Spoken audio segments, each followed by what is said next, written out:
Happy Friday, everyone. The theme of the market this week is resiliency. Despite obstacles, the CPI inflation came out hotter than expected, and the PPI inflation numbers came out hotter than expected. Yet the market still shrugged it off and did well despite that. Why is that, you might ask? Well, I think that the market and investors are starting to think that maybe it's just the seasonal increases. Obviously, in January is when you see your biggest price increases. So investors in the market are thinking maybe this is a one-off. We saw this last year and the year before of a big January inflationary increase.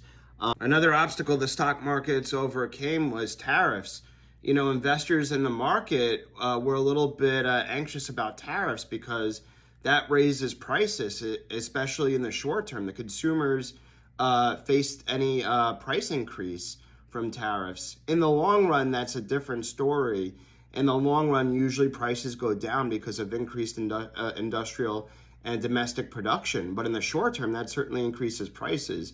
And the market was a little anxious about that ahead of time. However, when Trump announced this reciprocal tariffs, he did it in a way, not even as an executive order, but in a memorandum of looking into the effects of reciprocal tariffs. That kind of walked it back a little bit. And the fact that it's starting perhaps April 1st or April 2nd, that's a delay. And it seems like they're giving other countries time that if they have tariffs or taxes placed on the U.S., to remove or lower them by that date. Otherwise, they'll get reciprocal tariff or taxes in kind. So that delay gives other countries the chance to lower those tariffs. And ultimately, I think a lot of countries will do so.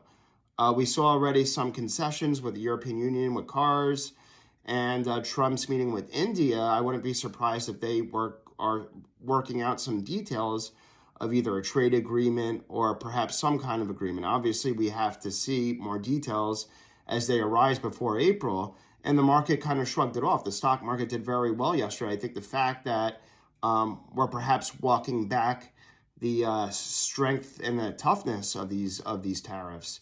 And then today, retail sales came out lower than expected, at a decline of 0.9% month over month compared to an estimate of a decline of negative 0.2% month over month. Obviously, there'll be a decline in January compared to December because December, the holiday season, Christmas and Hanukkah. So I'm not surprised there's a decline, but a little bit in terms of the magnitude of the decline. I didn't expect it to be down this much. So that's good news in the sense that 70% of the economy is consumer spending. So if there's a slight decrease in consumer spending, that means the economy might not necessarily be as strong as feared in some cases, which would mean less of an inflationary impulse, and that lower 10-year bond yields from 4.6% just after the CPI reading to about 4.47%. So that's helping the stock market. So in this case, bad news is good news, at least for today. But overall, the theme of the market this week is strength and resiliency despite some obstacles. Obviously, February is usually a weak month in the stock market, but we've done well so far. The second half of February, there possibly could be some consolidation and weakness. Ryan Dietrich said this yesterday on CNBC, and I kind of agree with him. However, ARK, the ETF ARK, just hit a 52-week high today, and ARK is a ETF with mid-cap growth stocks and innovation.